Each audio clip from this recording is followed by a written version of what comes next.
This is VileHearts, and you're now listening to SmoothLies.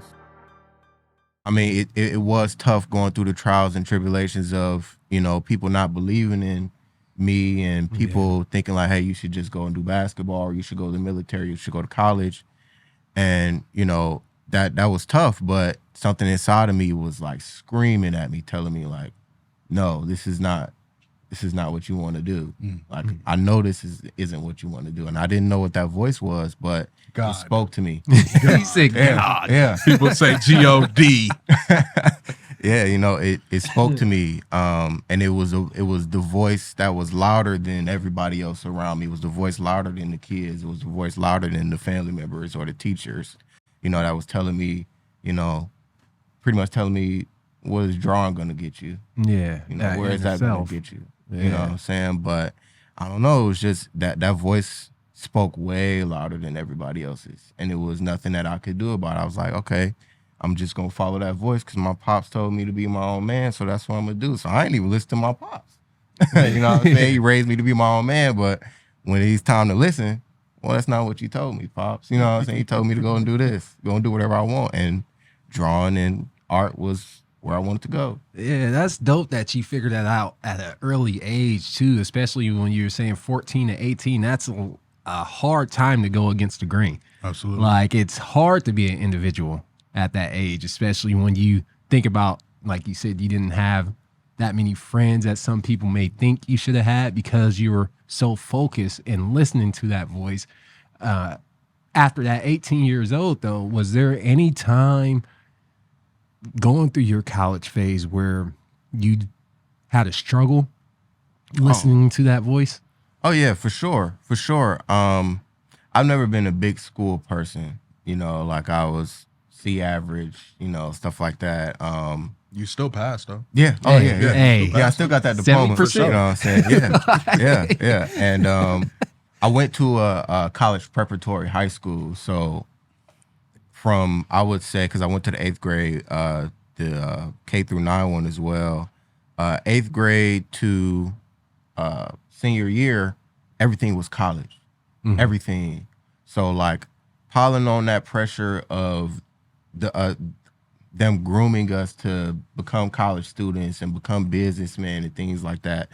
And then leaving that environment after I graduate and being like, damn, this is what I've been taught for 4 to 5 years of my life, but this is not what I want to do. Mm-hmm. But I'm going to also go with it because I'm like, What is going on, everybody? It's your man, Jay. And it's your boy, Meech. And you're now listening to Smooth Lies. Welcome to another chapter. As you all heard, I did just say chapter. We're no longer doing episodes because every time we have a guest, we have a new chapter. We have a special guest with us today by the name of Xavier. He's the owner, the creator of VileHearts.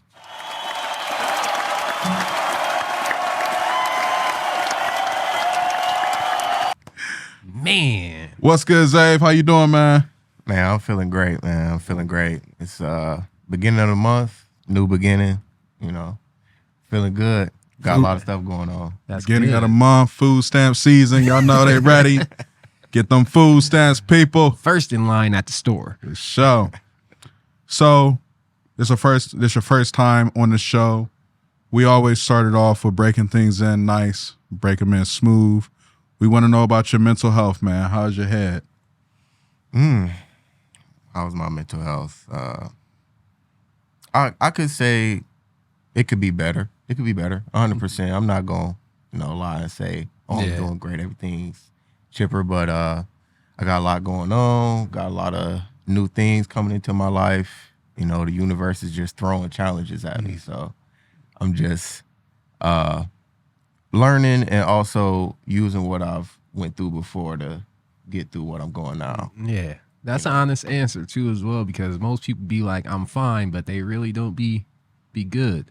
Right. And you doing your business, and then we was talking about earlier that you got a new dog too as well, so that adds a little bit more onto your mental health a little bit too. Yeah, it's a lot. Yeah. It's a lot. Man, so I know you all seen a visual. We all here with shades, man. We all here with shades, First time for me. Every weekend is a new costume, you feel me? So, For the people that don't know, Xavier is an entrepreneur. Like I said earlier, he does own VileHearts. So make sure you guys take the time to follow him on social media. He said that he had an Instagram, a Twitter, as well as a TikTok. You will see this like up in the visual if you guys are watching this on YouTube. Let's talk about entrepreneurship, man. What age were you when you started entrepreneurship? I would say 18, like fresh out of high school. Fresh out of high school.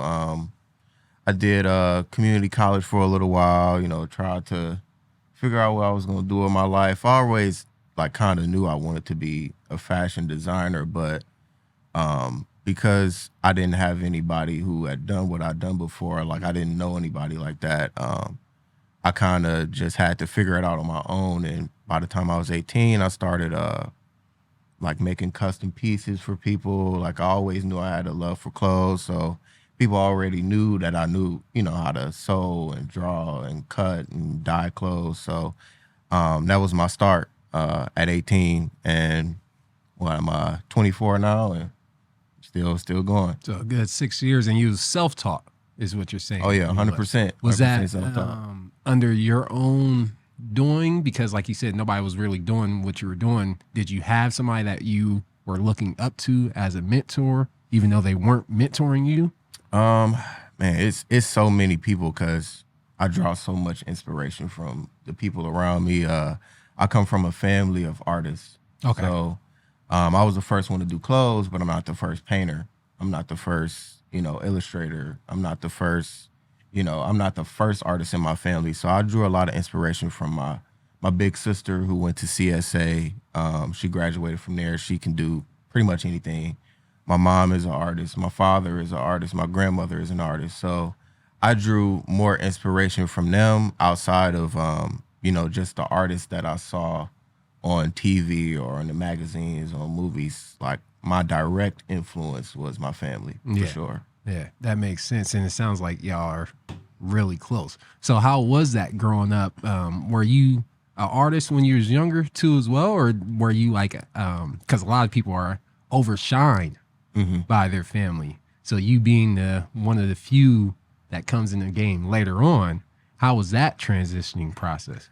I'll say me being the youngest, you know, like I'm the youngest of 4 kids. So by the time I was already into drawing and stuff like that, I don't know if my parents had already noticed or not, but since forever, drawing and being able to create art has been like breathing air for me.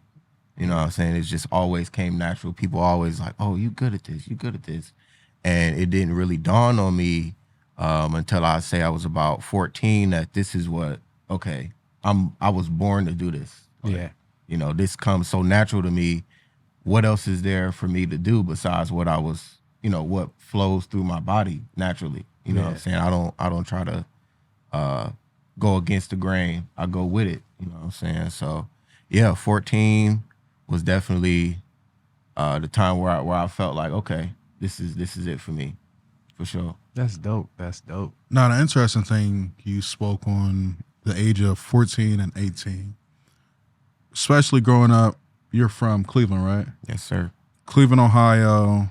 I know like the average black boy wants to be an athlete, a pro ball player, whether it's football or NBA.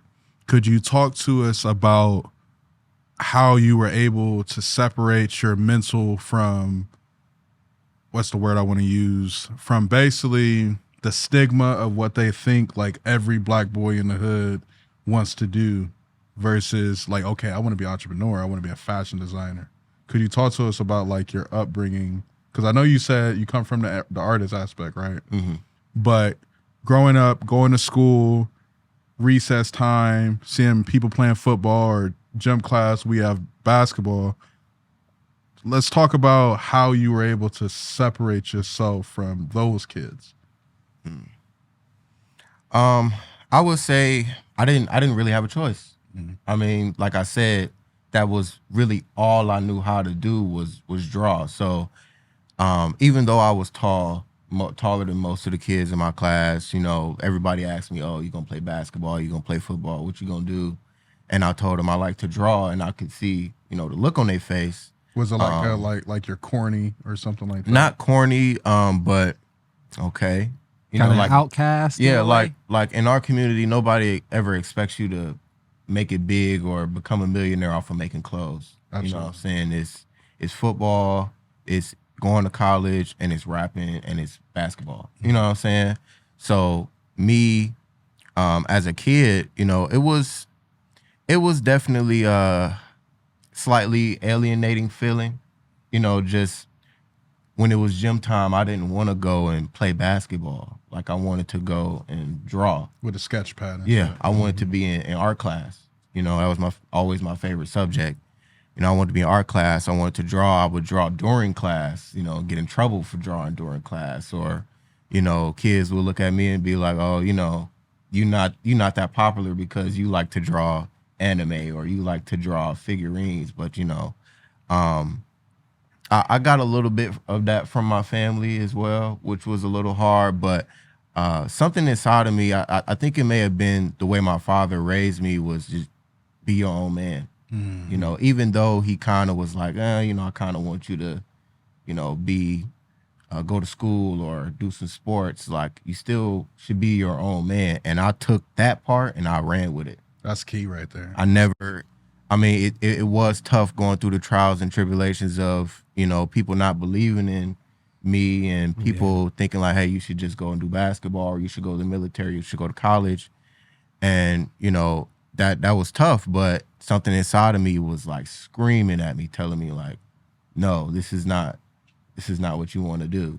Like, I know this isn't what you want to do. And I didn't know what that voice was, but God. it spoke to me. He said, God. Yeah. People say G-O-D. Yeah, you know, it spoke to me. And it was the voice that was louder than everybody else around me. It was the voice louder than the kids. It was the voice louder than the family members or the teachers, you know, that was telling me, you know, pretty much telling me, what is drawing going to get you? Yeah. You know, where is that going to get you? Yeah. You know what I'm saying? But I don't know. It was just that voice spoke way louder than everybody else's. And it was nothing that I could do about it. I was like, okay, I'm just going to follow that voice because my pops told me to be my own man. So that's what I'm going to do. So I ain't even listen to my pops. You know what I'm saying? He raised me to be my own man. But when it's time to listen, well, that's not what you told me, Pops. You know what I'm saying? He told me to go and do this, go and do whatever I want. And drawing and art was where I wanted to go. Yeah, that's dope that you figured that out at an early age, too, especially when you were saying 14 to 18. That's a hard time to go against the grain. Absolutely. Like, it's hard to be an individual at that age, especially when you think about, like you said, you didn't have that many friends that some people may think you should have had because you were so focused and listening to that voice. After that 18 years old, though, was there any time going through your college phase where you had a struggle listening to that voice? Oh, yeah, for sure. For sure. I've never been a big school person, you know, like I was C average, you know, stuff like that. You still passed, though. Yeah. Oh, yeah. Hey. Yeah, I still got that diploma. 70%. You know what I'm saying?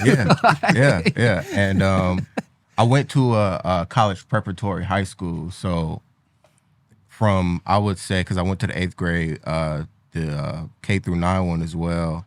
8th grade to senior year, everything was college. Mm-hmm. Everything.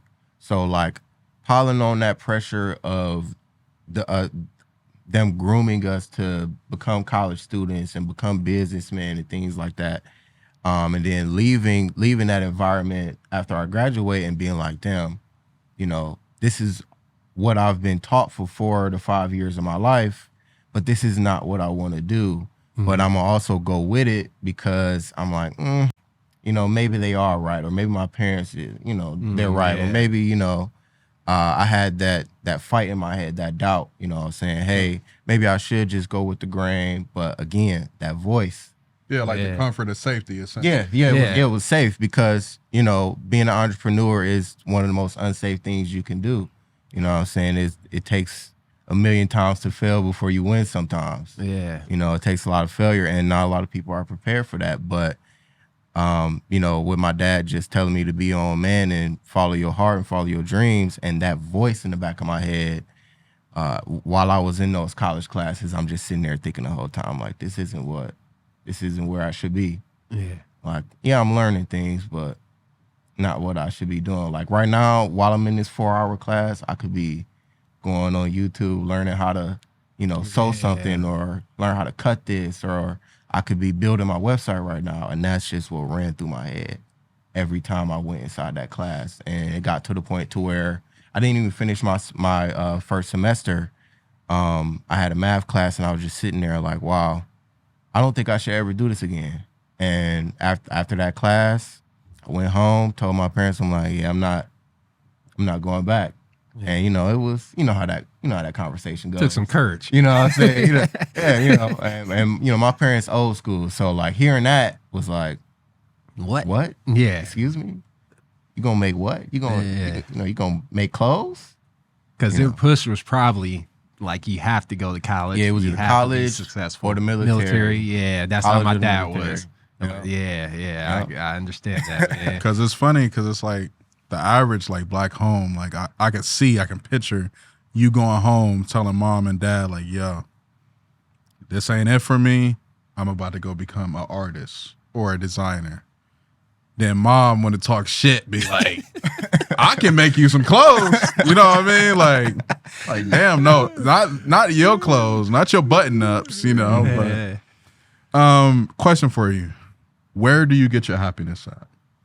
That's a good one. Man. That's a question right there. And it doesn't have to be like one. It could be multiple things, but where do you find happiness at? Where do I find happiness at? My dogs, of course. My girl, they bring me a lot of joy. Like it's my little family. My girl is my biggest supporter. Actually, she's 1A to VileHearts. So yeah, I'm the founder, and I make a lot of clothes, but I wouldn't be here where I'm at right now without her. She built my website. She did everything. Let's give her a moment. Man, give her a moment. You know what I mean? That's rare to find. Yeah, she is truly one of a kind. So I find a lot of happiness being with her and my dogs, and I would say being able to inspire other people, to become artists, because I know what it's like. I was that 14-year-old kid, so if I can inspire another 14-year-old kid, by just them seeing my stuff and be like, you know what, he from where I'm from, I can do that. You know what I'm saying? That's true. That's truly happiness. That's everything to me as an artist, is to inspire. Because you can create a bunch of stuff, but what you gonna leave afterwards. But yeah, that's where I truly draw happiness in, seeing people wear my clothes. Like that's a lot. I'm from Cleveland. So to have people around the world wear my clothes, that's just a feeling of happiness I can't really put in too many words, because it's surreal. Yeah, it feels like it's not really happening, but it is. Yeah. Like seeing somebody from Singapore or a place I can't even point on the map, what I'm saying, wearing my stuff and, giving me props and giving me love, and, what I'm saying, also, just being able to have an idea and being able to bring it to life. Like this outfit that I had on was on a digital screen. Like I drew this on the iPad. Yeah. So to be able to bring it into something that somebody can actually wear and go out on an event and feel good, that's true. That truly makes me happy. That's true happiness for me. That's crazy. What was the experience like explaining one of those, your first moment of that type of happiness that you had, where you saw online, and it could have been anybody, but like you said, you saw it online or something like that, and you're like, dang, this man or this female is really wearing my outfit. Walk through that the first time that happened to you. Let me see. I would say my first jacket, because I used to just do custom jackets at first. The first jacket I ever made was for my best friend, who's still my best friend. Shout out to Michaela. I made a jacket for her, and when she saw it, she was just like, wow, this is so great. This is so amazing. It's gorgeous. I love it.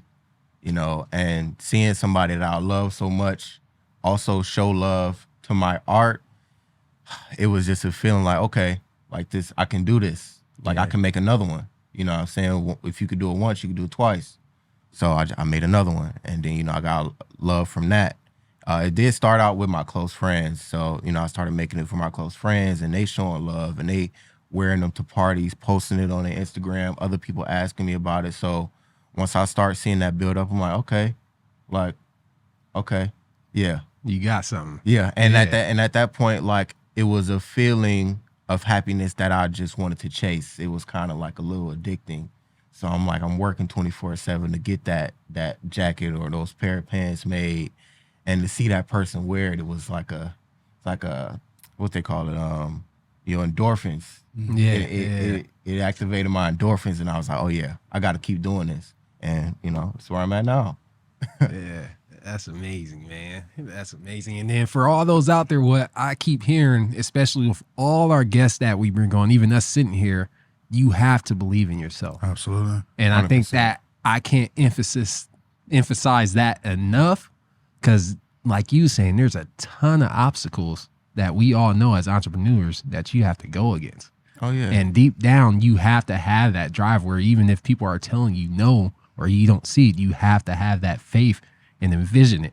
You can't do it without envisioning it first. Oh yeah. That's true. It takes being slightly delusional to believe that you can come from Kinsman and end up in Calabasas in $1 million home. You know, that's where we come from. That's crazy. Crazy. Yeah. That's delusion. Yeah. You know what I'm saying? So you have to kind of be a little crazy to do this. Like I always say, I've never heard or seen anybody from our community achieve greatness or change the world without being a little off, like a little crazy, you know. And I don't even like using the word crazy, but a little Different.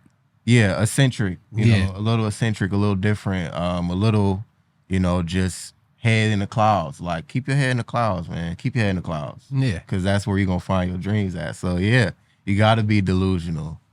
You got to be delusional. You have to be. That's a fact, because, you know, what you're talking about, Meech, a lot of people give up so quickly, or a lot of people will spread themselves so thin with all these ideas.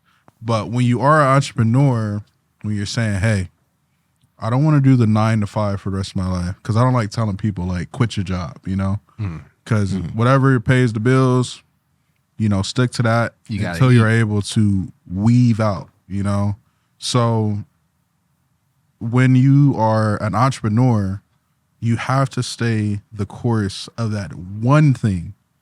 Now, when you're putting that work in for that one thing, you can take the time to, once you see that it's starting to grow, starting to sprout, it's like a tree. Now we can sit here and have the branches. We can have the branches off of the main business, and then those branches complement the main business. But too far often, I noticed that a lot of people, like with you had a vision that essentially started, it was kind of bubbling in the age of 14. Now you're 24, we're talking 10 years, you know what I'm saying? 10 years. For me, you know, within my business, September is 10 years. But like you said, you have to stay focused. You have to stay grounded to that one thing. And sometimes you have to also understand that it may just really be you. It may not be somebody else. Like, it's a lovely thing for you to have a partner that helps you with your business, where you're not even saying that she helps me. You're saying she's a 1A. Yeah. So she's literally right here. You know what I mean? Yeah. I correct people all the time. She's not my sidekick. She's not. She's just important to this as I am. Yeah. You know, this don't run without her. Absolutely. You know. And that and that takes a lot for a person to also talk about the other person. A lot of times people will try to make it seem like, oh, this was just me. But they don't talk about the people that helped them throughout the journey and the people that are still helping. So that's dope, man. That's dope. So let's talk more about VileHearts. You know, we try to spotlight a lot of people that come here on the show about their businesses, especially the ones from Columbus, Ohio, because we're trying to create a platform where people that are doing things within the community, as well as all the way around the world, such as yourself, they can spend 45 minutes to an hour with us, you know, talking about the business, talking about their life, their mental health, and, you know, just good conversation in general. Could we talk about the vision of VileHearts? My vision has changed a lot. You know, it's been 10 years. So what I wanted to do for VileHearts, and in the beginning, it wasn't even named VileHearts. At the time, I just wanted to make nice clothes. I wanted to, you know, make a lot of money so I could help out my family. And that's still the goal in 2023. You know what I'm saying? It's still the goal.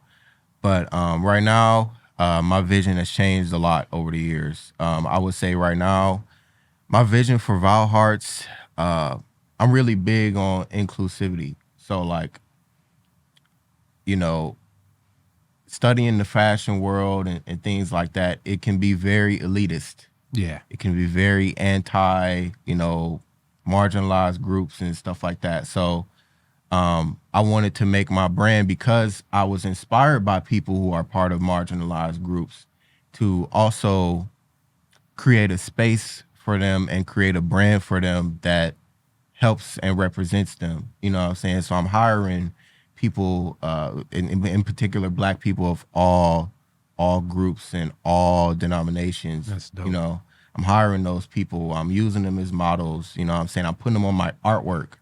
So I think that's really my vision, is to be able to say that VileHearts didn't shut anybody out. You know, VileHearts didn't make anybody of a certain group feel like, you know, we weren't for them. You know, a big inspiration of mine is Rihanna and Fenty, how they came in the game fashion-wise and had people of all different types of colors and shapes in their clothes. And I think that's extremely important, because at the end of the day, clothing is art. You know what I'm saying? It's not specific to one type of person. And when you look at it that way, why is there clothes that only fit these kinds of people? Why is there clothes that only these type of people can afford? Yeah. You know what I'm saying? So the vision isn't 100% fully manifested, but that's what I'm working towards. Yeah. You know, so as the company grows, we're getting, you know, more sizes available, and we're trying to have models of all different, you know, denominations and groups modeling our clothes to represent that, hey, this is not just for these type of people, this is for everybody. You know, so that's my big vision for VileHearts. All inclusion. Another thing for the ladies out there, because me and Zay, we were talking. This man is coming out with G-strings, VileHeart G-strings. Oof. Yes. And they go up to 4X. Yes, sir. So ladies out 3X. 3X. Okay, 3X. I'm sorry, 4X's. It's only up to 3. For now. G-string For now. anyway, so you know, ladies, you know, hey, if you up there in that 3X, you can put that jiggle on that VileHeart G-string too, okay? 100%. You can jiggle, wiggle, wiggle. Make sure you tag VileHearts. no Yes. discrimination. Yes, I love it. Do you have a hashtag, like, where people could, like, if they're wearing your stuff, they could say hashtag boom boom? It would be hashtag VileHearts. Okay. Same as Hashtag business VileHearts. name. Yeah. Sure. Yeah.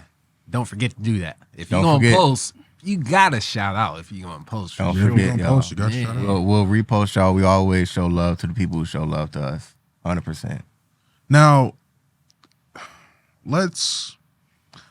I like talking about habits, right? Because habits are those things that you have to, you have to, like, those habits are essentially things that you have to become, if that makes sense, in order to make things work. I'm not sure if I worded that right, but who cares? It was close enough. Zabe understood what I was saying. Yeah, Okay? 100%. But what habits can a person start doing today that can help them, like, become a businessman or a businesswoman? You know, what would you say? I got a few important ones. So being a student first, being a student first. At the end of the day, a lot of times you don't have somebody just sitting there, teaching you the way. And even then you have to be a student because you have to be willing to learn what they're trying to teach you. So being a student is extremely important. Whatever business and whatever field you're in, study it front to back.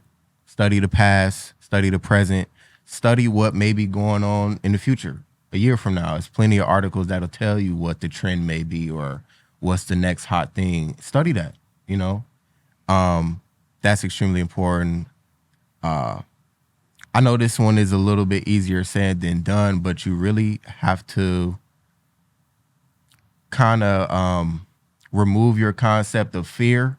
Like over time, I had to change my concept of fear because fear is probably the number one thing that's going to hold you back. Also, other people's fear. You know what I'm saying? Other people projecting their fears onto your dreams. So you have to learn how to divert that, let that roll off your back. At the end of the day, I think of fear as being scared of something that hasn't even happened yet. Yeah. You know what I'm saying? Like, it hasn't happened. What are you afraid of if it hasn't happened yet? You're afraid to fail, but have you failed already? Yeah. If you haven't, and if you fail, you think you're gonna fail again? You don't think second, third, fourth, fifth time's a charm? Yeah. You know what I'm saying? At the end of the day, I see somebody like Virgil, and he didn't get into Louis Vuitton until he was in his 30s, 40s. You know what I'm saying? He's been making clothes since he was a kid. You know what I'm saying? So even Kanye had a whole entire rap career, 10 plus years, until he, before he even got into fashion and created the Yeezy brand. So you have to remove that fear because a lot of times that's going to be that one thing that takes you over the edge and that you'll quit over. You know what I'm saying? So removing that fear, becoming a student, also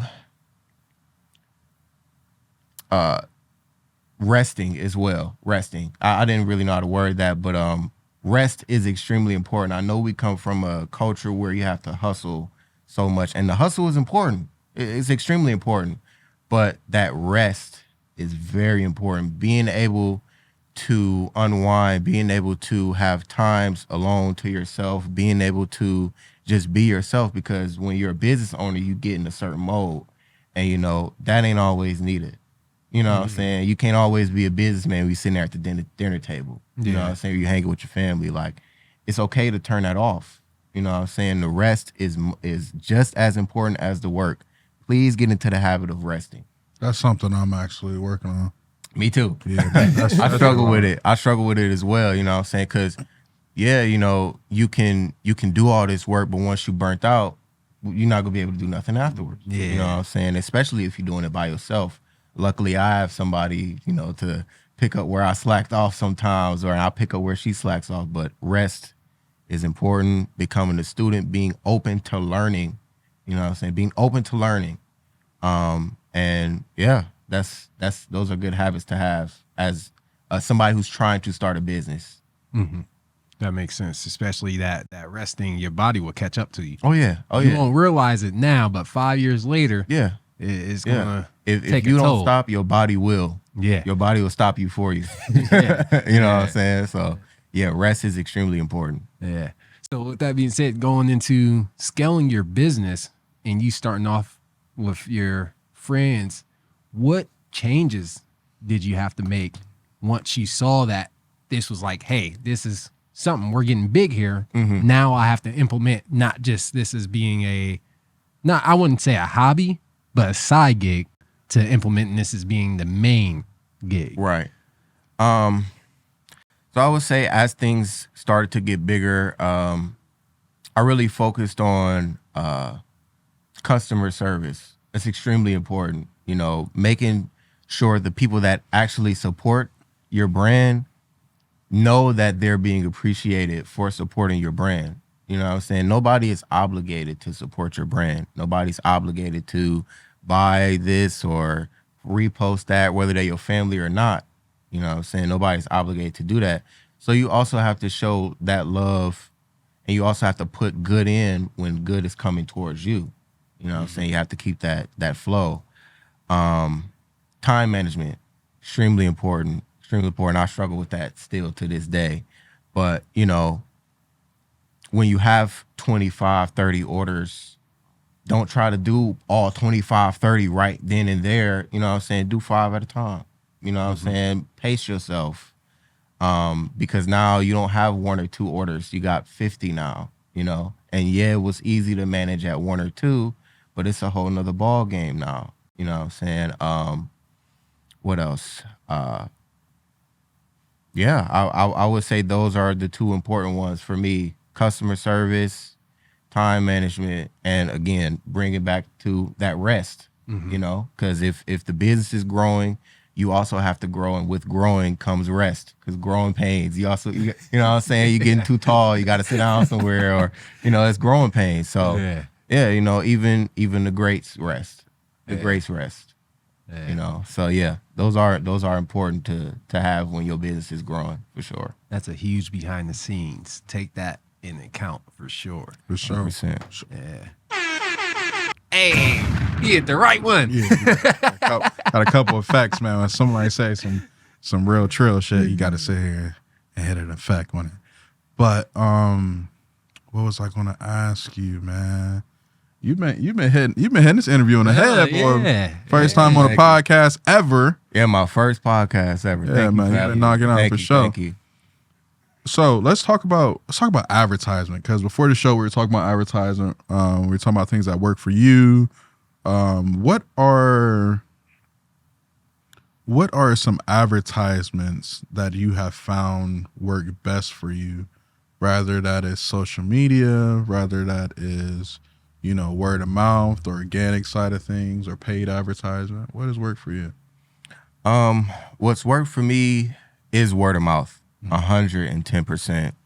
110%. There's nothing like somebody that you know coming up to you and being like, oh, what you got on? You know, like, what's that? And you telling them, and you showing them the Instagram, you know what I'm saying? You pulling up all the stuff. That is the best form of advertisement, like word of mouth. Word travels fast, you know what I'm saying? And of course, social media and advertisements are important. They do cost a lot, you know, so if you are trying to start out a business, I would say go with word of mouth first. Try to implement some social media stuff, but that word of mouth, man, like having somebody wear your clothes, like a walking billboard.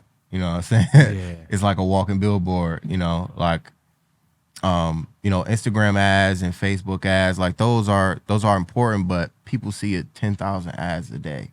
You know, we just scrolling.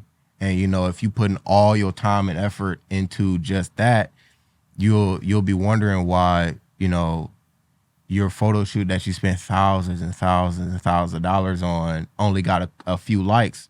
But at the end of the day, these algorithms are not controlled by you or the people that are watching. They're controlled by a company that has a certain incentive, that has a certain motive to move their viewers over here. So, you know, yeah, you can have these advertisements, but you can control the word of mouth. You can't really control the ad money or the ad dollars, the millions of dollars that are going into how many people are watching your reel or liking your picture. That's farther up than me and anybody in this room know, you know? So we put so much weight and so much importance in that, but at the end of the day, like that word of mouth goes so far. Word of mouth is free advertisement too. We in the social media day of age. Now that jacket that your friend just put on, that was your advertisement bill. And you got paid for it. Yeah. So you're not paying to get word of mouth. You're not paying for advertisement, especially if people that are rocking with the brand are actually doing their part too as well and posting online. Now that brings more influx into the brand. Because in reality of things, like, I'm the same way with the word of mouth, and understanding, like with me being a barber, I understand that my haircut is going to be the thing that speaks words. It's going to spark the conversation. That walking billboard. Right. Yeah. The walking billboard piece. Rather you are at work, car wash, grocery store, trying to get a shorty's number, I may be the help of that. Wait, whoa. 100%. I didn't know you handled number 3. Man, hey, I'm not gonna lie to you. This is so crazy. Like within my barber career, I have been the reason for a lot of babies, a lot of marriages, and a lot of divorces. Oh God. Okay. So the high and the low, like because the divorce has been since I started getting a haircut from you. Other honeys have been available. I've heard it all. And I've also heard the aspect of, yo, with your gift has inspired me to gain more confidence within myself. And that's probably one of the most dopest things, me being a barber. So when, because I always tell people, not everybody can have these type of talks. Yeah. Not everybody can even have conversations. A lot of people, especially in today's age, struggle with word of mouth of business as well as conversations with one another amongst your peers, a large audience or whatever it may be. But another thing I want to let people know, like we said, word of mouth is the free advertisement. But if you don't train yourself to be a person of word of mouth, then maybe the paid advertisement is a better route for you. Yes. Because like you said, when we were talking about the algorithm and stuff, now we're at a place where everything has a dollar amount behind it. Where if you do want to become an entrepreneur and maybe your goal is to get people that are not just centralized around your neighborhood, your city, or even your state, maybe paid advertisement does work for you. Yeah. Where even for me, like I have a large clientele of people when it comes to my business. However, I also know that we also have a slow season, or we may have a slow day, or we may have a slow period throughout the day where it's like, okay, let me pay for a little bit of advertisement where it's like I may spend $3 a day. Where it's telling me as a barber or a barber shop that I may be able to get about 150 to 200 people new to walk through my door or to give a call and see how my services can help them. You see what I'm saying? 100%. So when you are in service, like, yeah, it's nice to sit here and do the word of mouth aspect, like I said, but not all you all can talk to people. And that's what we have to keep it above. We have to keep that real. Man. Not everybody can hold conversations. Very true. Not everybody can be sellable. That's what a lot of people don't understand. I can tell from, like, we boys and stuff, but this is our first conversation, very in depth, very in detail when we're talking about your business.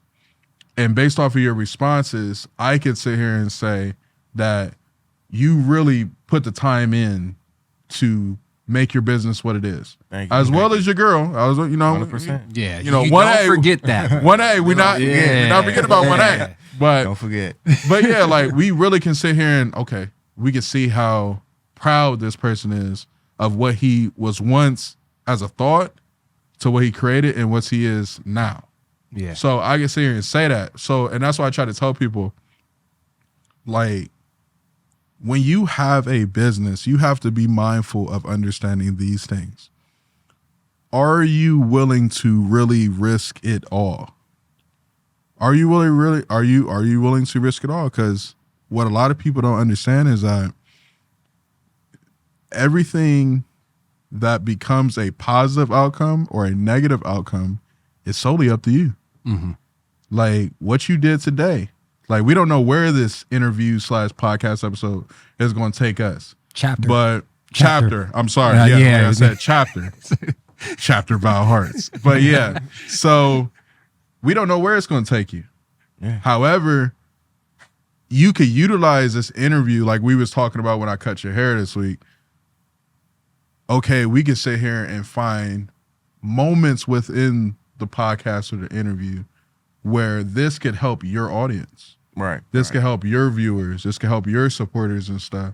And it's like a lot of times with businesses and stuff, a lot of people they're afraid to be the face of it.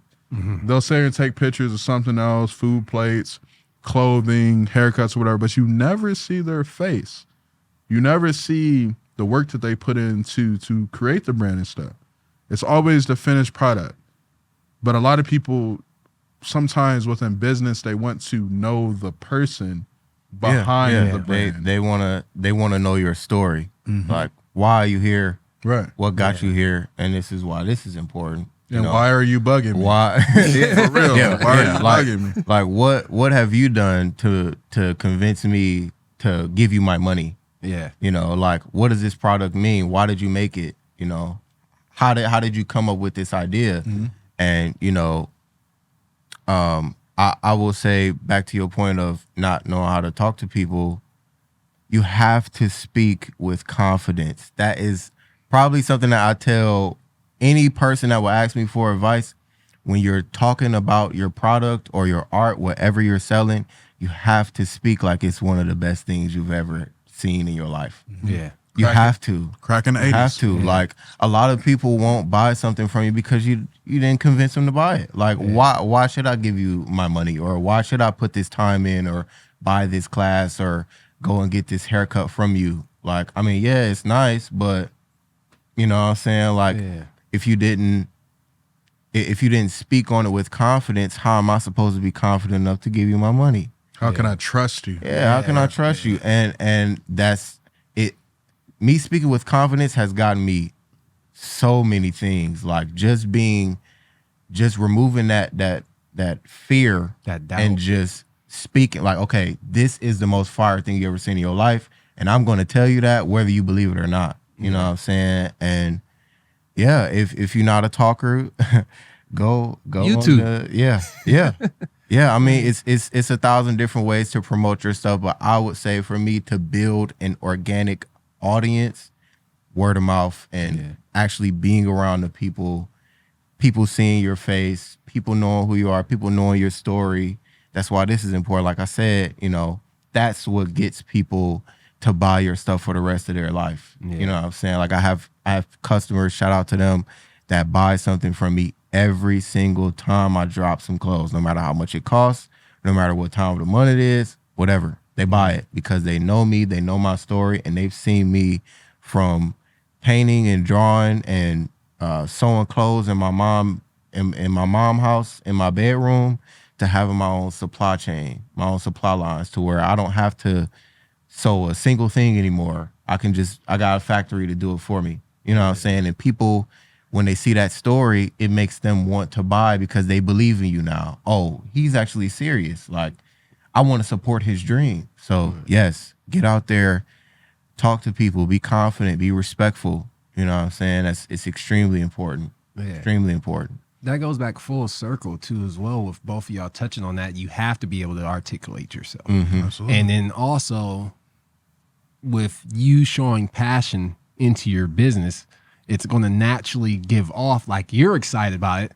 I'm going to get excited about it just hearing it because you're so excited about it. How can I not feel that energy? So now if we're talking to somebody and you just ain't really promoting yourself and you're not having that excitement or talking about your passion of your business, because you are the brand. I think Chef Hero said that too as well. Like you were saying, the history of the brand is you. You are the brand. So you talking in that passionate state will automatically gravitate people towards you. So yeah, that's 100%. a huge thing for this. Man, so you were talking about how you have factories and stuff. Could you talk to us about why you decided to keep your brand online versus having a physical brick and mortar store? I think now in this day and age, like, that decision was a lot about practicality. Like it was practical because, I mean, I can go out there and get a business loan and get a brick and mortar and find, you know, the right spot. But with a brick and mortar, it's so much more to that than people think. Like, your location, the income that the people in that neighborhood make. Like, are your clothes or is your product too expensive for the people that even live there to buy? You know what I'm saying? Like, if they can't afford it, you're not gonna have anybody come in there. Word of mouth, like, you're gonna have to go out there, put flyers up. You know what I'm saying? You're gonna have to go out there, put the advertisement up. You're gonna have to go out there to the other local businesses and say, hey, you know, can you could direct your customers over here. Like I'm over here selling this. That's a lot of work. And it's still a lot of work with the website because it's not that personal face to face. So now you have to make your website a certain way. And my girlfriend specializes in this, but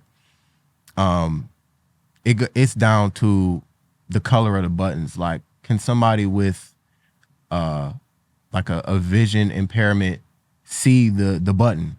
It's down to that. So it's definitely a choice thing. I mean, you're honestly free to do either one, but I would write out that pros and cons list, say what you want to deal with and what you don't want to deal with, and make that decision. And with that pros and cons list, I was like, a website is the best way, especially with because my demographic is people my age. We don't really go out and shop at the malls. I mean, we do like when it's an emergency, but most of us are shopping online like I do. You know, and it just made more sense. It was more practical to just have a website, and it's also cheaper.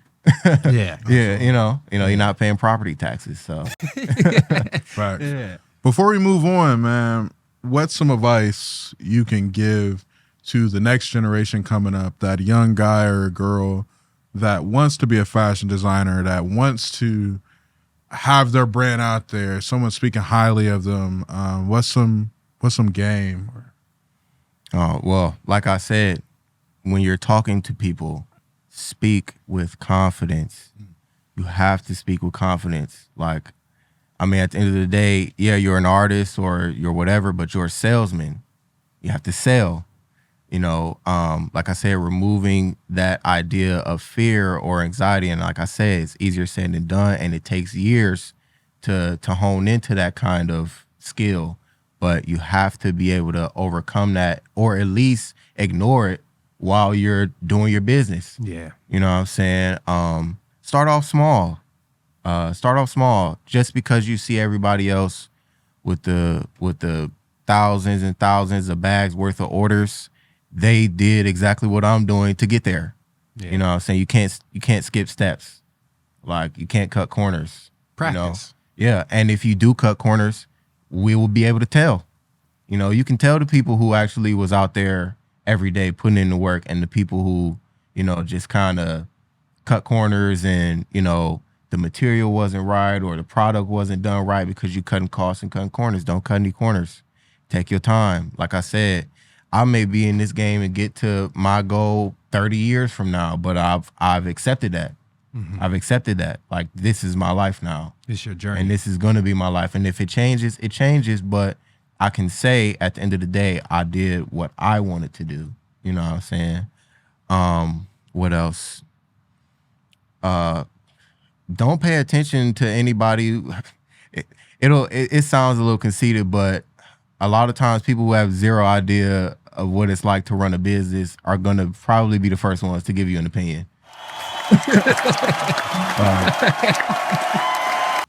Like, there's going to be a lot of noise. It's going to be a lot of noise. It's going to be a lot of experts with no expertise. Everybody's an expert. Everybody's an expert. Like, there's going to be, even the people that you love, even the people that you're closest to, they're going to talk to you like they're an expert.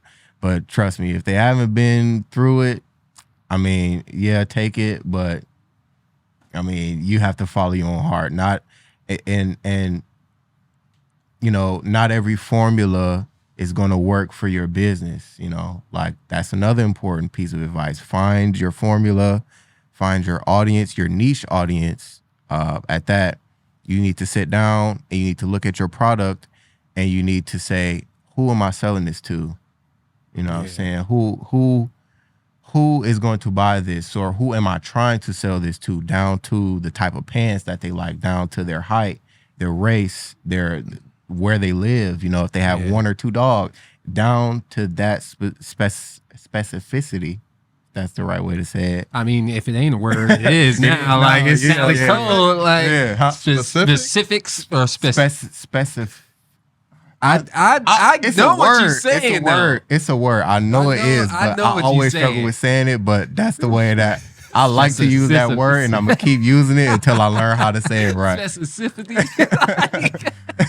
Specificity. Specificity. Hold on real quick. Yeah, I said the wrong word. He said it differently. We're not getting anything. Hey, y'all got what I was saying. They started Webster off the back of nobody, so it's cool. Right. You know what I'm saying? We black, so we make up words. I'm telling you. We make up words. Look it up. I'm sure his Siri was Get just you some like, Ebonics today. But yeah, you know what I'm saying? Just have it down to those details. Once you figure that out, it's extremely easy to sell, and it's extremely easy to learn. Like once you actually get that specific group down, hang around them. You know what I'm saying? Go to where they might go. Yeah. Learn everything about them, and it becomes extremely easy at that point. Facts. You know what I'm saying? Learn your audience. Have a business plan. Like I learned that late, but have a business plan. Like if you're ever going to go somewhere and get a loan from a bank, they're going to ask you for a business plan first. They're not, you know what I'm saying? They're going to know how much you make. Look at you. Yeah. Like, you don't even sign a paper until they see your business plan. Pay people to do it. Pay somebody to do it. I mean, it paid the cost to be the boss, and yeah, you can try to do everything, but you know, all the legal stuff and all that, like pay somebody to do that if you don't know what you're doing. You know what I'm saying? At the end of the day, this is your baby, and we in America. You know what I'm saying? You got to have all your paperwork together, or else you're going to regret it later on, whether it's a year from now or 10 years from now. Right. Get your business in order. Like, you know what I'm saying? Focus on your customer service as well. Focus on speaking to people with empathy. Focus on, you know, actually talking to somebody like this is a person that's supporting your business, not the other way around. You know what I'm saying? Like you aren't giving something to somebody, like they're purchasing something from you. You know, don't treat them like, you know what I'm saying, they're doing you a favor, because they're not. You know what I'm saying? You're here to serve them if you actually are trying to sell a product. Yeah. You know what I'm saying? So customer service is extremely important. I gave a lot of gems. Nah, I have more, but hey, I can keep he going about on to start for like a whole good hour. podcast just to give gems. Like For real. What For I real. got from, and summing up the last thing you said, be in that mindset. Don't go into the mindset that I'm trying to be an artist. I am You are an artist. You are an Anything artist. you do, you should be, I am this. Yeah. Because You gotta speak it. you have to speak, because then that intunes your mind to believing, like you said, I'm not giving you my product. You're buying my product. So therefore I am a boss because you're buying my product, and I should be confident in saying, hey, here you go. I appreciate it. Yeah. Like, Yeah. For sure. Man. And that's the thing, because like, if for our viewers and listeners, if you're not in the mindset, or you're not working in that mindset of what I am, you got to put this down. Yeah. You're And a few steps behind. that's the real shit. Say it again for him. You got to put this down, because me personally, because I've seen a lot of people fail at entrepreneurship, and it wasn't because they kept trying and they kept trying. They didn't believe that what they were. They weren't thinking the I am. They just were in the motion. I got my LLC and I'm in the motion.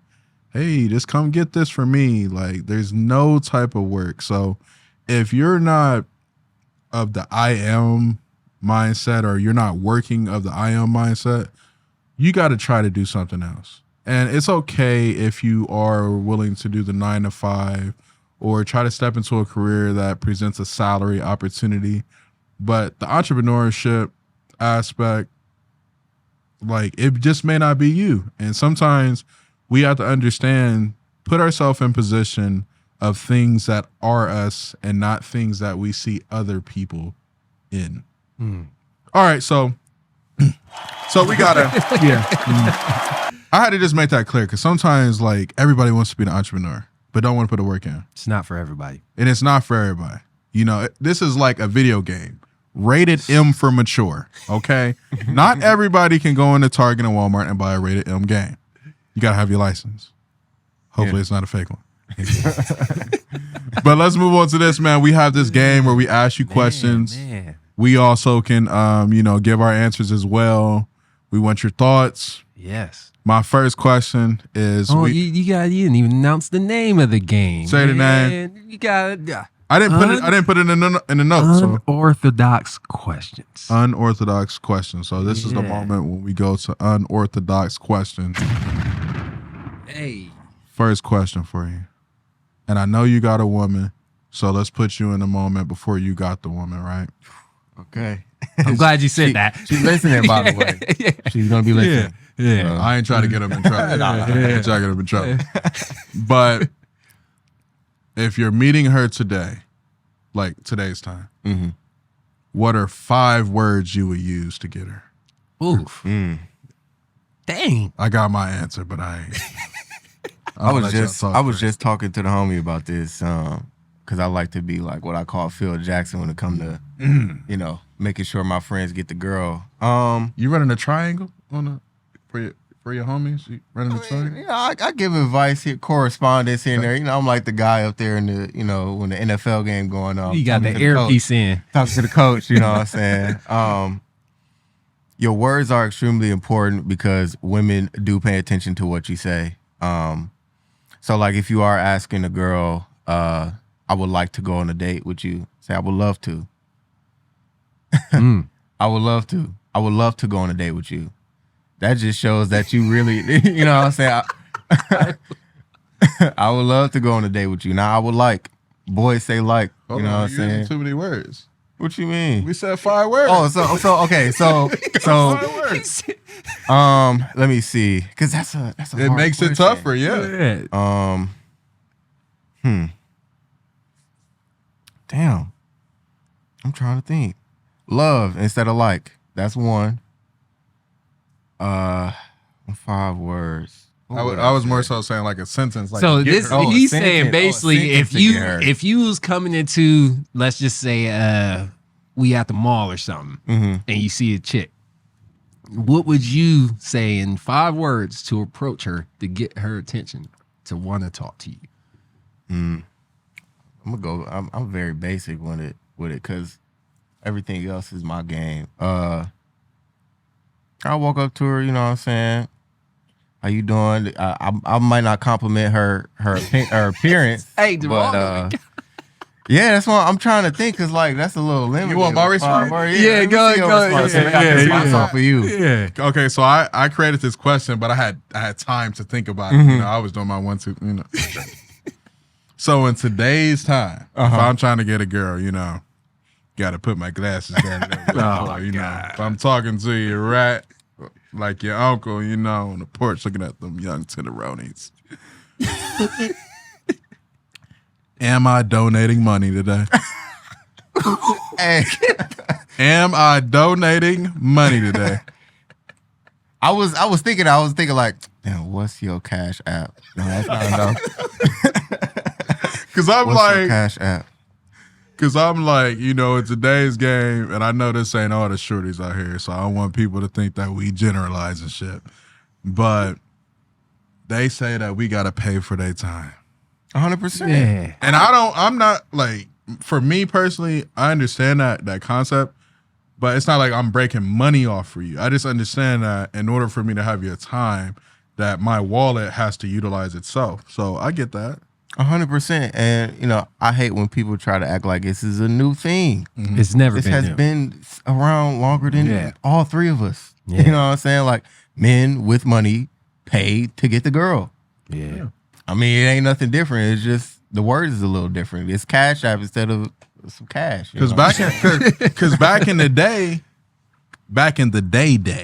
you could go out there and hunt and go give Shorty a big ass wild boar, and she your wife tomorrow. Yeah, and wild boar ain't cheap. It's not. Boars ain't cheap. It's like why I use a lot of, You know what I'm saying? lot of Yeah. axes. Yeah.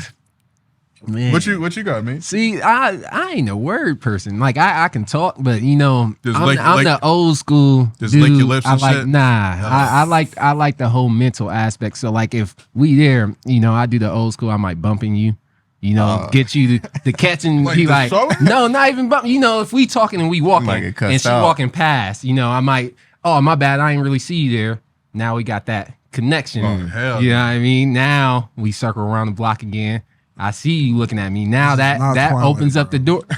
Bro, listen, it works though. Because you works. Because you work out and shit, right? You a strong diesel type. Yeah, it works. So you may hurt her trying to do a little shoulder. Oh my bad. I'm on the ground like police. Nah, it ain't a bump. You know, it's one of those like a nudge. It's a little. We might rub like shoulders or something like that. I ain't trying to bump you off course, but it's enough to get your attention and where you notice me. Like there ain't no way you ain't noticing me. Because I make contact with I'm trying to think about this right now. Because we at Easter right now, right? You spot like some girl. We're in the whole right side of the lane, and now we drifting over. Like, what the hell is we doing? Hey, just roll with me. You gotta make it believable, bro. Oh, you gotta man. make it believable, man. And then like it's a whole. I'm telling you, it works though. Okay, it works. so hold because on. so I bump You into got the her. bump. So now we make that eye contact. It's automatically that impression. You know what I mean? Now we That circle man back just around. Yeah. He just knocked into my phone on the floor. Phone on the floor. But listen, now you got that. If the phone fall, now you got to pick up her phone for her. So you Now- paying, so now- if the now screen, you- if the screen crack, you paying for Apple Care? Dang, bro, we ain't even going in. I'll put some money in I some mean, way, shape, or form. That money is would if my scenario, yes, I would have to, obviously, because that just gets me in even more. You got to come to me with the store. We'll go get it taken care of right now. You know that creates the a lot of money. open door. A lot of money. Like, Man. but I ain't that's a trying to couple- hit this that's a couple phone, hundred bro. before you get the- gotta get the be number. smart about it, bro. You can't just be walking up to any girl that's all over the phone and like you gotta pick and choose. It's like walking up to a girl with all her friends and you the only dude and you ain't got no friends with you and you trying to get her number and now you gotta deal with all these other girls. I will say though, it's a hard question to ask because it depends on your setting.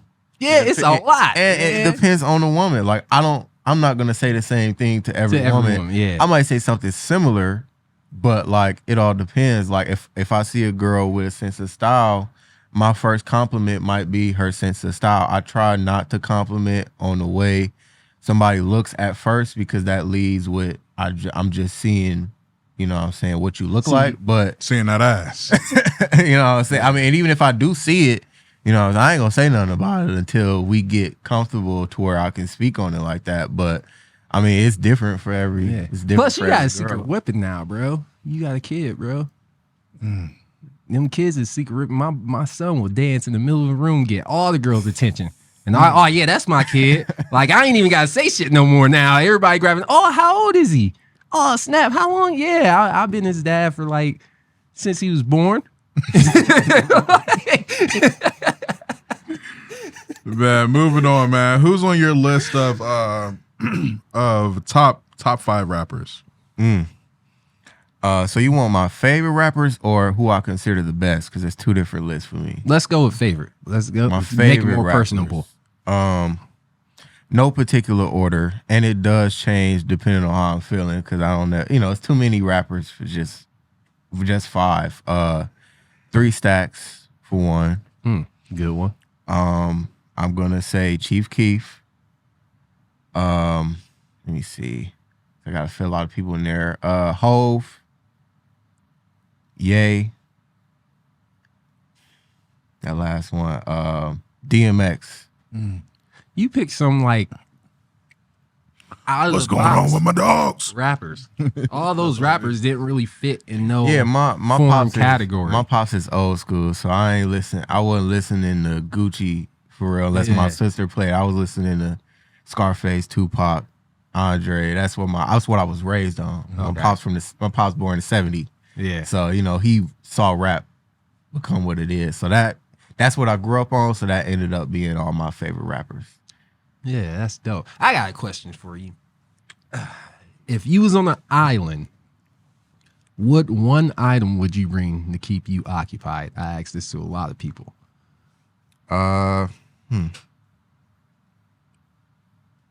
My iPad. You My cheated. iPad. That's- I mean, it counts. It counts. won't. though. Yeah. It won't be any internet connection, of course. But I can draw on my iPad. If I got my iPad, if I got my pen attached to my pad, and I can just draw. Yeah. You know what I'm saying? Does the island have electricity? You're right. Electricity, You're right. It will die. You can bring it all you want, but you got a good 3 hours. That's a tough one. The one thing I'm bringing with me, a machete. If I can't do the iPad, a machete for one. You cut down trees, you can kill an animal. You know what I'm saying? You can make your own sword, spear, or whatever with a machete. You do a lot with a knife, and you're gonna need a knife if you out on the island. You know what I'm saying? So you want the need survival route. Yeah, you're gonna need a machete, or you're gonna need something to cut the trees down. You're gonna need something to move shit out your way. So, yeah, a machete. That makes sense. Your significant other turns into a frog. Are you carrying on your relationship? I got this because, you know, from Disney film, Princess and the Frog. But, you know, women be having a spotlight too much when it's like they always the best looking thing and it's the ugly dude that approach. So, or the dude's always a frog. Yeah. That's the ugly dude. Yeah. So, yeah. She's watching. I'm gonna give my PC answer. I wouldn't stop loving my girl once she becomes a frog. Like, I would still love her. That's still her. Dating a frog, on the other hand, I mean, you know, nah, I don't. I mean, like, you know what I'm saying? That don't mean that we can't hang out. You know, I can't hang out with her. So you friend zone her. You friend zone your girl. He gonna have a box in the corner with her. He gonna have all the utensils she needs. The little rock. Look, she'll little have, pond. She'll have the flyest pond on the planet. You know what I'm saying? She'll have all different types of bugs, whatever. A nice big pond, size of a pool, whatever. But you could I'm gonna have to do what I gotta do, you know what I'm saying? You could put VileHearts on her back. Yeah, you know what I'm saying? She can have all of that. Brand ambassador. A little frog jacket. The first frog influencer, but you know what I'm saying? That's like that old school frog with the top hat. Yeah. I mean, dancing. I like to ask whenever I get that question, would you love me? Still, would you be with me still if I was a frog? Because all you hearing is ribbit. I don't know what you're saying. What we gonna do? Like, I'm gonna kiss a frog? Like, I don't, you know what I'm saying? Frogs probably have a certain smell to them. You know what I'm saying? They're animals at the end of the day. You gotta clean that cage. Yeah. I mean, I'll do all that for her, you know what I'm saying? But you say she's just a friend. You gonna put her in another room. If you bring a shorty over, you know you gotta give her a I ain't gonna have, Make sure you got her lamp light on. Gotta get the lamp light. I make sure she gonna be one of the most wealthiest frogs on the planet. I'm gonna leave some money for her, you know what I'm saying? She got a caretaker or whatever. But she gonna die before. I'm gonna have die in like 5 years. I'm gonna have to keep it moving. Denzel Washington or Morgan Freeman? Denzel. I will say Morgan, no disrespect to Morgan, he's him.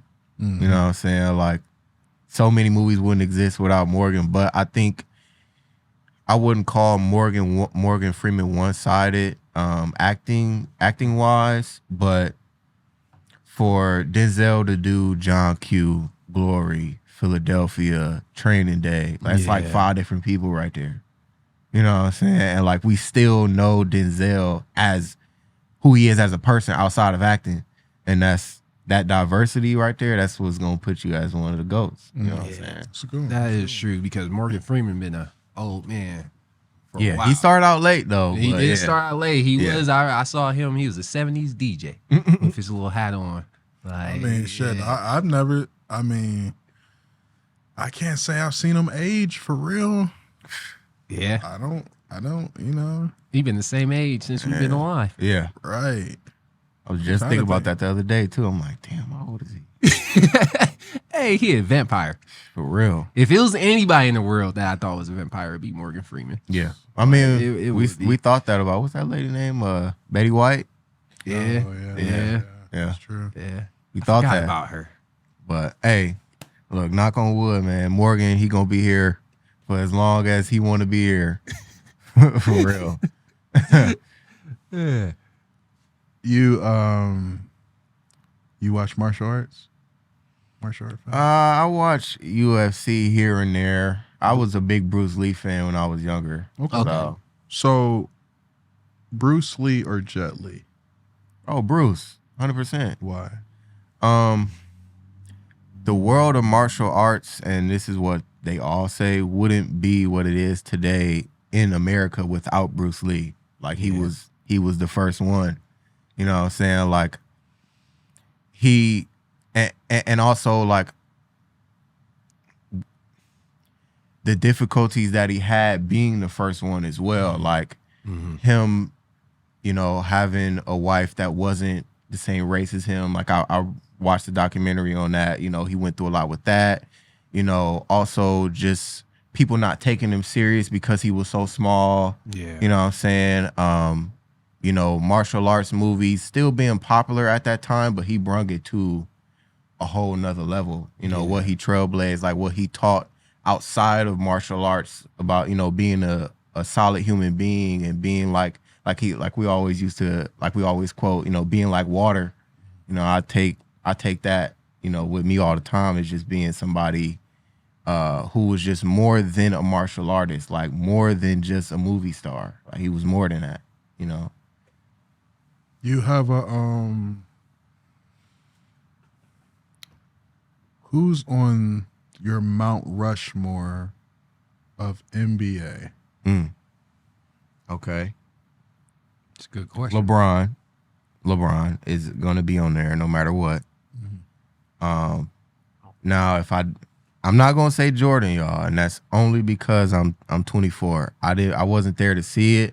I'm not gonna say that Jordan wasn't who he was, but I witnessed LeBron. I'm from Cleveland. I was there. You know what I'm saying? So LeBron is on my number one. Is gonna be there. And what Mount Rushmore? 4 people? Yeah, 4. So I think it's 5. Yeah. Okay. Kobe, of course. AI, and AI just specifically for he changed the way NBA players looked. He changed a lot more than just basketball. Like I really give a lot of credit to people who transcend beyond what they're known for. You know what I'm saying? Steph Curry, of course, just because he's changed the game of modern day basketball. He's changed the game. What I'm at? 4 people now? 5.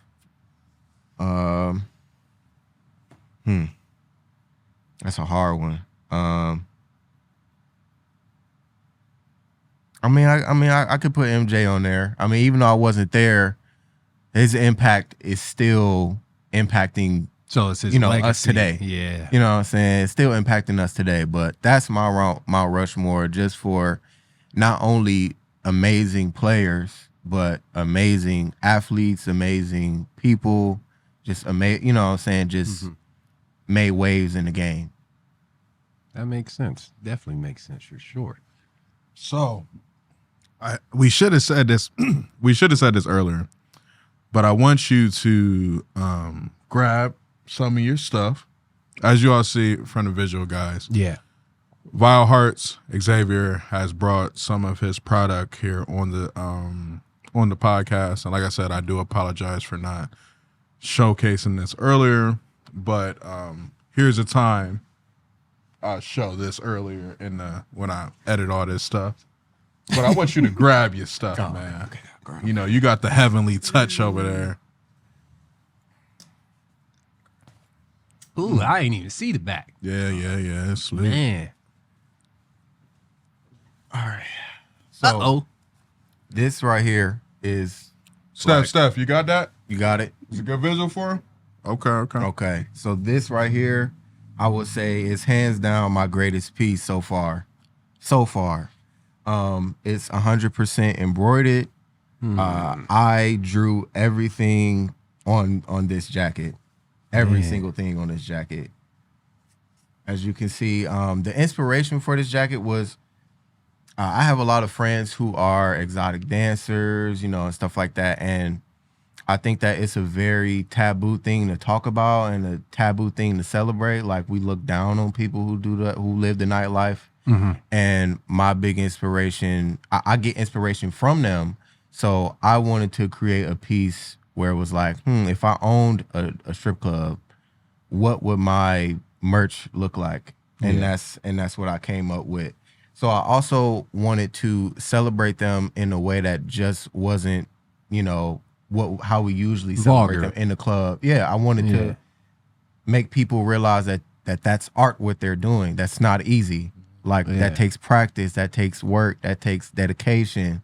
So like I wanted to create an art piece about dancers and create an art piece of, what I would have on my merch if I owned one, and to try to bring them into a different light and to try to make people see them as more so artists and athletes rather than strippers. You know what I'm saying? So that was my big inspiration. And I also wanted to, shout out the Midwest, because we don't really get a lot of credit. And I thought it was just the coolest thing ever to have people from all over the world with Midwest Misfit on their body. You know what I'm saying? Yeah. And Heartbreak Hotel, that was the imaginary name of the club. It kind of went with the VileHearts aesthetic. And I got it, it was inspired by one of the greatest men to ever come out of the Midwest, Michael Jackson himself. Man. He has a song called Heartbreak Hotel. Yeah. So I kind of wanted to tie all of that into this jacket. And this is probably my greatest piece so far. It's nice. Thank you. And it's nice, and like you saying, it's not vulgar in a way where if I was out and I saw this, it would capture my attention, but not in like, oh shit, look at the girl with the titties. Right. You know what I mean? And, I just wanted to celebrate them in a way that wasn't just, celebrating their bodies, but also putting them on a piece of art. You know what I'm saying? You change people's minds when you put it on some art. When you put art in front of it. Yeah. So, this is sold out though. I will say that. Sorry about that, y'all that missed out on it. This won't be my last jacket though. So, coming soon. Man. What's the next one?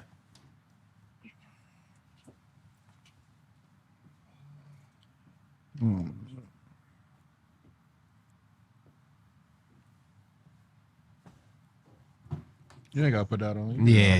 You could just talk. So this piece right here, this is one of my newer pieces. It will be coming out towards the end of the month of April, beginning of next month. I'm still trying to determine that, but this is your classic rugby shirt, but just with a little twist. So what I like to do is sometimes when I don't have a super intricate design or super intricate silhouette, I like to add something onto it. Now you can buy rugby anywhere, but I wanted to incorporate my logos in it without it being so simple, like just having the embroidery on the front. Yeah. So I wanted to add it to the print. And, I just think it's a really cool, real unique piece. Like it is coming out soon. It's 100% French terry cotton, so it is very soft. It's very light, so it's gonna be breathable for the summertime. Because I know it's about to get hot, but you can definitely sport this at any time of the year. 100%. 90-degree weather. Yeah. Oh yeah. 90-degree weather. Oh yeah. Yeah. Man, gonna be out there in long sleeves like that. That's dope though.